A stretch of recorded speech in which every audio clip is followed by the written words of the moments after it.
Behintzako aterpetxea Orbela, behintzala baiengo herriko etxean dago, udaletxea eta baita ere herriko ostatua da. 1980 urtean hasi ginen gure ibilieran eta urte guzti hauetan bi ezaugarri nagusi izan dugu nire ustez. Bat, klienterekiko gertutasuna eta bestea naturarekin harremana.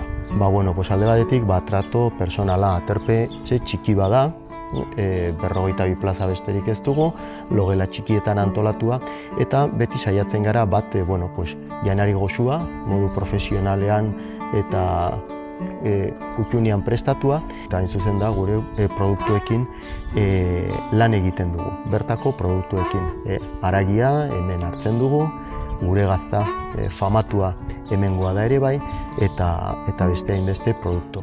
Horiek ere dastatzera ematen dugu jendiari, egonaldia ere bai ederra eginez.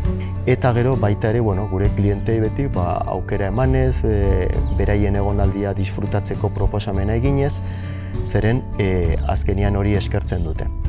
Eta gero naturarekiko harremana nola, Nafarroko Pirineoan bizi gara, Pirineo Atlantiarrean, Baztan bidasoan eta natura oparoa da hemen. Basoak, oiana, errekak, eta zer egiten dugu, aktibideak antolatzen ditugu gure kliententzako.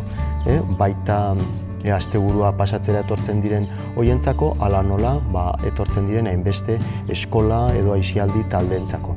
Hainbat proiektuetan parte hartzen dugu, adibidez, udan antolatzen ditugun Euskaraz Blai udalekuetan, edo orain berriki Nafarroko gobernuarekin Hezkuntza Departamentuaren bidez euskaraz bizitzeko egonaldien proiektuan parte hartzen dugu.